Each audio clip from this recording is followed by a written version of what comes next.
What's going on, guys? Welcome back to the GolfMagic channel and welcome back to another equipment review video. Now, yesterday we saw Martin Laird win the Shriners Open in a three-way playoff against Matthew Wolff and Austin Cook. It was a great performance and it's got a lot of people talking. Now, what I'm going to talk about today is Srixon Golf.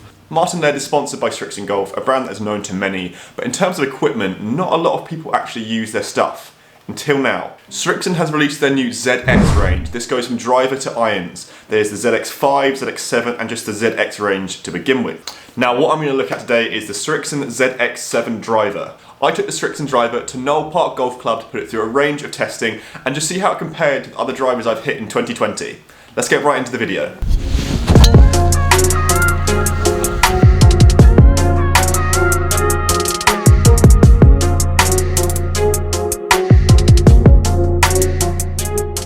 So, the Srixon ZX7 Driver. What were my first thoughts when I laid my eyes on it?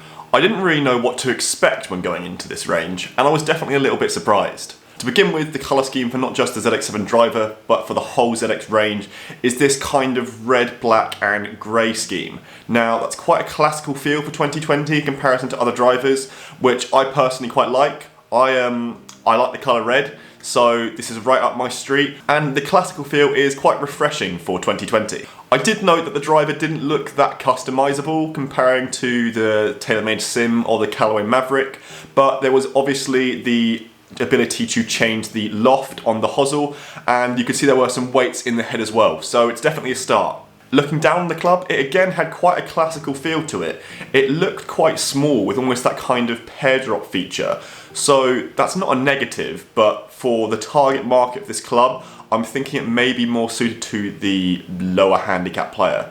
Again, I could be wrong here, this is just my personal opinion, but it didn't look too much along the lines of someone who's their like mid to high handicap range. Now, before we dive into the performance of the Srixon ZX7 Driver, let's quickly talk about the technology of the Srixon ZX range in the woods. So, the Srixon's new ZX woods help generate more speed and distance thanks to Srixon's new rebound frame technology, which works by layering alternating zones of flexibility and stiffness that work in tandem to focus more energy into the ball at impact. The result is increased ball speed and distance off every tee. Rebound frame represents the best energy transfer system we've ever designed into a driver, said Jeff Brinsky, the Vice President of Research and Development at Srixon. From the centre of the face to the very rear of the club, we've tuned the club head stiffness to put more energy into the ball than ever before. The entire driver head works in harmony to provide an unprecedented rebound effect, giving you more maximum ball speed for more distance. Both the ZX7 and ZX5 driver features a strong but lightweight carbon crown that is 15% larger than the previous generations. This new crown repositions mass low, deep and around the perimeter, increasing MOI and forgiveness on every drive. The ZX7 driver delivers total control due to a penetrating ball flight and adjustability features to give any player their desired launch conditions. All this technology and tool preferred shaping and focus on speed are also featured in the new line of ZX fairways and hybrids to deliver outstanding distance performance. So how did I get on with the Srixon ZX7 Driver? I took the driver with a Project X Smoke Hadalus Black 60 shaft in stiff to Knoll Park Golf Club. The head itself was 9.5 degrees, which I didn't really need to change. The shaft that I've just mentioned is the standard shaft that comes with this club. I didn't change it out for my current shaft, which is in my other driver, as asked in previous videos. I didn't actually change any of the settings on the driver in terms of the loft or lie angle in the customization factor. If you haven't watched any videos of me reviewing any drivers before, my club head speed with the driver is around 117 to 123 miles an hour, with ball speed around the 1.45 smash factor mark. I'll put my average data on the screen now, just for some context. Now, given what I said in the technology side of this video, I was expecting some pretty decent numbers here from ball speed and club head speed, as it's the main thing they're pushing for this range. However, with the ZX7 being the less forgiving driver between the ZX5 and the ZX7, I expected a bit wider of a dispersion and the shots I would hit out the heel or out the toe to be a lot left and right. However, the data that I got from the SkyTrack launch monitor said otherwise. From about 20 balls, I'll put the data on the screen now for the averages with club head speed, ball speed and the other important data. But you can see my club head speed was fast, very fast. I maxed out at about 126 miles an hour here, which is very fast for me. Not as fast as my current driver, but still really good for a driver that's just standard spec for what you can get off the shelf. My ball speed was pretty inconsistent as well, which I kind of expect when hitting on the range, but I maxed out here at 184 miles an hour, which again is pretty good and very well above that tour average. The spin on this driver was quite high, well, too high for me to ever consider putting this driver in the bag. I'll narrow that down to the shaft being the wrong flex for me, but that shouldn't deter you from trying this driver out. The dispersion on this driver was the aspect that surprised me the most here.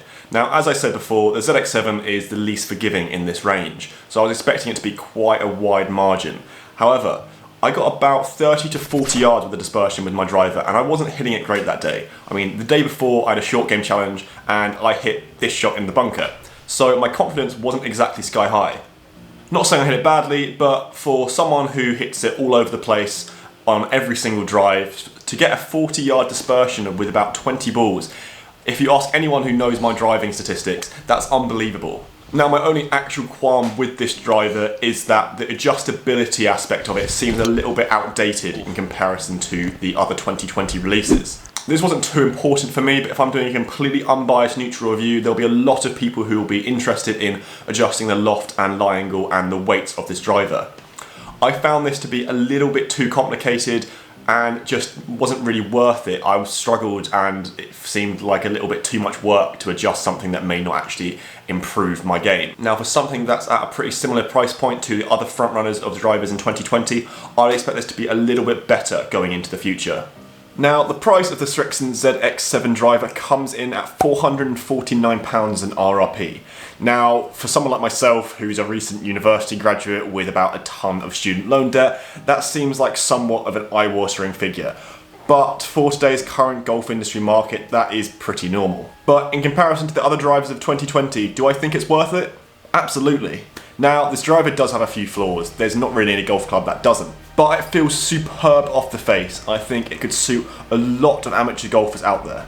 For me, I think this driver is the #1 driver that amateur golfers should be trying that they're probably not even aware of. If you're in that mid-handicap range, I thoroughly recommend you try out this driver. I think you'll be surprised at how well it performs in comparison to your current gamer.